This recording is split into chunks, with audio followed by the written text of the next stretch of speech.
কত বড় মাপের ওলি ছিলেন। সম্মানিত হাজিরিন, গভীর মনোযোগ। হযরত রাবিয়া বসরি রাহমাতুল্লাহি আলাইহি ছোট থেকে বড় হতে লাগলেন। তিনি বাড়ি ও বাড়িতে কাজকর্ম করেন, সারাদিন কাজ করে, রাতের বেলায় আল্লাহ পাক রব্বুল আলামিনের ইবাদত বন্দেগী করে, সিজদায় পড়ে কান্নাকাটি করে। এভাবে বেশ কিছুদিন পার হয়ে গেল, বড় হচ্ছে। এই অবস্থায় ওই এলাকার অনেক বড় ধনী লোকের বাড়িতে অথবা বসরা দেশের বাদশাহ যিনি, তার বাড়িতে তাকে কাজের মেয়ে হিসেবে নিযুক্ত করা হলো, রাখা হলো। হযরত রাবিয়া বসরি সারাদিন কাজকর্ম করে, এরপরে রাত যখন আসে, রাতের বেলা ঘরের দরজা বন্ধ করে দিয়ে সিজদায় পড়ে কান্না করে, আল্লাহ ও মাবুদ, আমার মনটা চায় সারাটা দিন আমি তোমার গোলামি করি, তোমার ইবাদত করি। মাওলা রে, আমার মন চায় সারাটা দিন তোমার ইবাদত করি, সারাটা রাত তোমার ইবাদত করি। কিন্তু আমি তো এই দুনিয়ার একজন মনিবের গোলাম, আমি তার গোলামি করি, সারাদিন তার কাজকর্ম করি। রাত আসলে আল্লাহ তোমার কাছে ফিরে আসি, তোমার কাছে সিজদা করি, তোমার কাছে তো ইবাদত করি, তোমার প্রেমে তো পাগল হয়ে যায়। আল্লাহ, তুমি আমার প্রতি রাগ কইরো না। আমি পরিস্থিতির কারণে দিনের বেলা তোমাকে ততটা তোমার ইবাদত বন্দেগী তেমন ভাবে করতে পারি না। আল্লাহ গো, দিনের বেলা আমি আমার এই দুনিয়ার মনিবের কাজ করি, আর রাতের বেলা তোমার ইবাদত বন্দেগী করি। আল্লাহ, তুমি রাগ করো না। তুমি যদি রাগ করো, আমি কোন জায়গায় যাব, আমি কার কাছে যাব? আল্লাহ, তুমি তো জানো আমার অন্তরের খবর। আল্লাহ, তুমি তো জানো আমার মনের খবর। আমার মন চায় না আমি এই সমস্ত কাজকর্মের সাথে জড়িয়ে থাকি। আল্লাহ, আমার মন চায় সর্বমুহূর্তে সর্ব অবস্থায় আপনার গোলামি করি, আপনার ইবাদত করি। আল্লাহ পাক রব্বুল আলামিনের কাছে প্রতিদিন রাতে এভাবে কান্নাকাটি করতে করতে একটা দিন হঠাৎ করে বাড়ির মালিক মনে তিনি চিন্তা করলেন, ব্যাপার কি রে, ঘর থেকে আমার বাড়ির ভিতরে একটা ঘর আছে, এই ঘর থেকে কে যেন গুনগুন করে কথা বলার আওয়াজ পাওয়া যায়, আবার মাঝে মাঝে কান্না করার আওয়াজ পাওয়া যায়। এই আওয়াজটা কোন দিক থেকে আসে? এই আওয়াজটা কানে ভেসে আসার পরে তিনি ঘর থেকে বের হলেন। যাচ্ছে, এক পা দুই পা করে যাইতে যাইতে যাইয়া দেখে রাবিয়া বসরি যেই ঘরে, ওই ঘরের মধ্যে থেকে কান্নার আওয়াজ পাওয়া যায়। ওই ঘরের থেকে কান্নার আওয়াজ পাওয়া যায়, কথা বলার আওয়াজ পাওয়া যায়। হযরত রাবিয়া বসরির ঘরের পাশে যাইয়া মালিক ঘরের পাশে যাইয়া ঘরের দরজার ফাঁকা দিয়ে অথবা জানালার ফাঁক দিয়ে তাকায় দেখতেছে, ঘরটা এত সুন্দর আলো দিয়া আলোকিত হয়ে গেছে, এত সুন্দর আলো দিয়া ভরপুর। হযরত রাবিয়া বসরির মাথার উপরে মনে হয় যেন একটা আলো রয়েছে।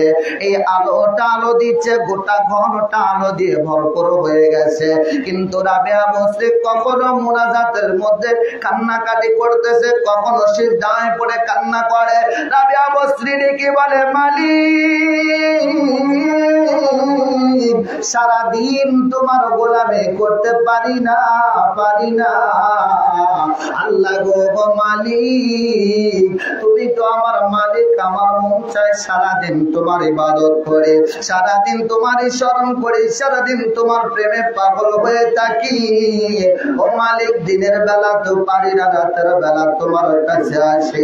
এই অবস্থা দেখে মালিক চলে গেলেন। যাওয়ার পরে পরের দিন সকাল বেলায় ডাক দিয়া বলে, রাবিয়া বসরি রে, ও রাবিয়া বসরি, শোনো তোমার সাথে কথা আছে। রাবিয়া বসরি গো, আমি তো জানতাম না তুমি এত বড় মাপের একজন ওলি, এত বড় সম্মান তোমার, এত বড় ইজ্জত তোমার। আজ থেকে তোমারে আমি মুক্ত করে দিলাম, আজ থেকে তোমার আমার গোলামি করা লাগবে না, তুমি আমার রব, তোমার রব মহান রবের গোলামি করবা। জোরে কোন মারহাবা, আরো জোরে কোন মারহাবা, সিল্লা বলেন মারহাবা। হযরত রাবিয়া বসরি রাহমাতুল্লাহি আলাইহি তিনাকে ডাক দিয়া বলে, ও রাবিয়া বসরি, তুমি চিন্তা করো না, তুমি হয়তো চিন্তা করতেছো তোমাকে আমার কাজ থেকে বিরতি দিলে তুমি খাবার পাইবা না, তোমার দায়িত্ব নেওয়ার কেউ থাকবে না। না না, ও রাবিয়া বসরি, টেনশন করার দরকার নাই, আমি মালিক ঘোষণা করে দিলাম, আজ থেকে তোমারে মুক্ত করে দিলাম আমার কাজ থেকে। তবে তুমি গোলামি করবা ওই রবের, যেই রব তোমার রব, যেই রব আমার রব, যেই রব আমারে বানাইছে, যেই রব এই জমিন বানাইছে, আসমান বানাইছে, যেই রব গোটা কুল কায়নাতকে আল্লাহ তাআলা বানাইছে, ওই আল্লাহর গোলামি করবা তুমি। আর মাস শেষে আমার দরবার থেকে বেতন নিয়ে যাইবা। জোরে কোন মারহাবা, আরো জোরে কোন মারহাবা। কোন নবী বসরি? হযরত ইব্রাহিম বিন আদহাম রাহমাতুল্লাহি আলাইহি, তিনি ওয়াজ করার জন্য চলে গিয়েছেন। তিনি পাগল, আল্লাহর প্রেমে পাগল হয়ে, আল্লাহ পাক রব্বুল আলামিনের প্রেমে পাগল হয়ে তালাশ করতেছে আল্লাহকে। আল্লাহকে তালাশ করতে যাইয়া একটা রাস্তার পাশ দিয়ে যায়, রাস্তার পাশে যাইয়া দেখে একটা জঙ্গলের মধ্যে একজন দরবেশ বসে আছে।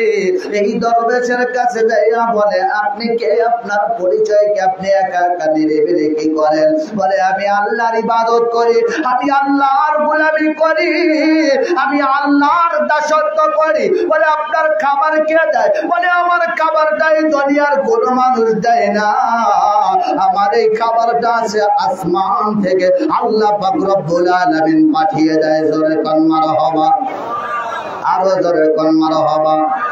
খাবারের কোন টেনশন আছে? কথা কয় না, খাবারের আর টেনশন আছে? খাবার দেওয়ার মালিককে, রিজিকের মালিককে, হায়াতের মালিককে, সব কিছুর মালিক যিনি, তিনি খাবার দেয়। হযরত ইব্রাহিম বিন আদহাম রাহমাতুল্লাহি আলাইহি, তিনি বলতে লাগলেন, আপনার কাছে খাবার আসে। ওনার সাথে লম্বা কথা বললেন, অনেক কথা আলোচনা করলেন। এরপরে খাবারের টাইম আসলো, খাবারের সময় আসলো। আসার পরে আল্লাহ পাক রব্বুল আলামিন জান্নাত থেকে আল্লাহ পাক রব্বুল আলামিন 2 প্লেট খাবার পাঠায়া দিয়েছে। জোরে কোন মারহাবা, আরো জোরে কোন মারহাবা। সম্মানিত হাজিরিন, একটু মনোযোগ লাগাতে হবে। আমরা কার অনুষ্ঠানে এসেছি, আমরা কার ফাতিহা শরীফে এসেছি, কার ইসালে সব এসেছি। আজকে যারা এই সালে সব থেকে, এই ফাতিহা শরীফ থেকে দূরে থাকবে, তাদের কপালটা কত খারাপ। একটু মনোযোগ দিয়ে কথাগুলো শুনবে, হয়তো জীবনটা পরিবর্তন হয়ে যেতে পারে। হতে পারে আজকের মাহফিল আমার আপনার জীবনের শেষ মাহফিল, হতে পারে আজকের মাহফিল আমার আপনার জন্য কিয়ামতের দিন নাজাতের জরিয়া হয়ে যাবে। আজকের এই মাহফিল আমরা পেয়েছি আওলাদের রাসূলকে। কথা বলেন ঠিক কিনা? নারায়ে তাকবীর, নারায়ে রিসালাত, নারায়ে বিলায়াত। হুজুর কিবলার আগমন, হুজুর কিবলার আগমন, নারায়ে তাকবীর। সম্মানিত হাজিরিন, বলতেছিলাম আমার মুর্শিদ আওলাদের রাসূল আমাদের মাঝে উপস্থিত। আমরা খুশি না খুশি? আরো জোরে কোন খুশি না খুশি? আমরা পেয়েছি মুর্শিদ, এমন মুর্শিদকে পেয়েছি যিনি আওলাদের রাসূল। কথা বলেন ঠিক কিনা? সম্মানিত হাজিরিন, বলতেছিলাম হযরত ইব্রাহিম বিন আদহাম তিনি ডাক দিয়া বলেন, আমি আল্লাহর পাগল, আল্লাহর প্রেমে পাগল হয়েছি, আল্লাহর খোঁজে আল্লাহর তালাশে আমি বের হয়েছি। আল্লাহকে পাবো কেমনে, আল্লাহকে পাবো কেমনে? দরবেশ বাবায় ডাক দিয়া কই, ইব্রাহিম রে, তুমি যদি আল্লাহরে পাইতে চাও, সরাসরি তো আল্লাহরে পাওয়া যায় না, সরাসরি আল্লাহরে পাওয়া যায় না, তবে আল্লাহর কিছু নিদর্শন আছে, আল্লাহর কিছু কুদরত আছে, এগুলোর সাথে তোমার সাক্ষাৎ হতে পারে। তার মধ্যে একটা লক্ষণ, একটা কুদরত দেখা দিতে পারি রে ইব্রাহিম। তুমি এই দিক ওই দিক দৌড়া দৌড়ি না করে তুমি চলে যাইবা মক্কাতে, মক্কাতে যাইয়া দেখবা কালো একটা ঘর আছে, যেই ঘরটার নাম হলো খানায় কাবা। এই ঘরের কাছে যাইয়া ঘরটার সাথে বুকটা লাগাইয়া যদি একটু চোখটা বন্ধ করতে পারো, দেখবে আল্লাহ পাক রব্বুল আলামিনের এই কাবা শরীফ, এই ঘরটাই হলো মাওলা পাকের ঘর। আর এই ঘরের উপরে, এই ঘরের ছাদের উপরে যে আল্লাহ পাকের রহমত বর্ষিত হতে থাকে, এই ঘরের মধ্যে সব সময় রহমত বর্ষিত হয়। আর এই ঘরের সাথে বুকটা লাগাইলে বড় শান্তি পাইবা। হযরতে ইব্রাহিম বিন আদহাম রাহমাতুল্লাহি আলাইহি তিনি রওনা দিলেন খানায় কাবার দিকে। খানায় কাবার কাছে যাইয়া দেখে লক্ষ লক্ষ মানুষ উপস্থিত, খানায় কাবারে তো খুঁজে পাই না। খানায় কাবা গেল কই? খানায় কাবারে তো আর খুঁজে পাওয়া যায় না। খানায় কাবা খুঁজতেছে, এদিকে ওদিকে তাকাতাকি তোকে করে, কিন্তু খানায় কাবা না। হযরতে ইব্রাহিম বিন আদহামকে একজন জিজ্ঞাসা করলো, আপনি এমন করে কি তালাশ করতেছেন বলেন তো? ইব্রাহিম বিন আদহাম ডেকে বলে, ও ভাই, আমি তো খানায় কাবা তালাশ করি, এই খানায় কাবা তো আমি খুঁজে পাইতেছি না। খানায় কাবা কোথায়, আমারে কি একটু দেখাইবা? তিনি ডাক দিয়া বলে, ইব্রাহিম, খানায় কাবা তালাশ করে পাইবা না, কারণ খানায় কাবা তো মক্কায় নাই। খানায় কাবা চলে গেছে বসরা থেকে। বসরা থেকে একজন মহিলা আসতেছে, আল্লাহর বান্দি আসতেছে, তাকে রিসিভ করার জন্য খানায় কাবা চলে গেছে। জোরে কোন মারহাবা, আরো জোরে কোন মারহাবা। তো যারে রিসিভ করার জন্য আসে খানায় কাবা, তিনি কি ছোটখাটো মানুষ? হ্যাঁ, ছোট মাপের ওলি? কথা কয় না, ছোট মাপের ওলি। হযরত ইব্রাহিম বিন আদহাম রাহমাতুল্লাহি আলাইহি এদিক ওদিক তাকায়, কিছুক্ষণ পরে লক্ষ্য করে দেখে খানায় কাবা আসতেছি। খানায় কাবার সাথে একজন মহিলাও আসতেছে, যার নাম হযরত রাবিয়া বসরি রাহমাতুল্লাহি আলাইহি। রাবিয়া বসরি কি বলে, রাবিয়া তাকে জিজ্ঞাসা করে, মা আপনি কে, আপনার পরিচয় কি, আর আপনার এত বড় সম্মান, এত বড় আজমত, এত বড় ইজ্জত, আপনাকে আনার জন্য, রিসিভ করার জন্য খানায় কাবা আপনার কাছে চলে গেছে। রাবিয়া বসরি ডেকে বলি, ইব্রাহিম রে, তুমি আমারে চেনো নাই, তবে আমি রাবিয়া তোমারে চিনি। সোনার ভাইরা আমার, বাপজিরা আমার, কোন রাবিয়া? শুধু নামের কথা বলছি। মুজাদ্দিদে জামান আবু বকর সিদ্দিক রাহমাতুল্লাহি আলাইহি কাকে নামটা দিলেন, কেমন নামটা দিলেন? যেই নামটা দিয়েছেন বাংলার তাপসী রাবেয়া, বাংলার তাপসী রাবেয়া এমনি এমনি নাম দেয় নাই, এমনি এমনি নাম দেয় নাই। ওই নামটা কত বড়, ওই নামটা কত বড়। রাবেয়া বসরি দেখি বলে, তুমি আমারে চিনবা না, আমি তোমারে চিনি। খানায় কাবা আমারে আনতে গেছে। খানায় কাবারে জিগায়, ও খানায় কাবা, বলো তো বলো, সবাই তোমারে সিজদা করে, সবাই তো তোমাকে কিবলা মনে করে চলে, সবাই তো তোমার দিকে মুখ করে নামাজ পড়ে, সবাই তো তোমার দিকে দিকে মুখ করে আযান দেয়, নামাজ পড়ে, ইকামত দেয়, এরপরে মুনাজাত করে, দোয়া করে, সব কিছু করতেছে তোমার দিকে মুখ করে।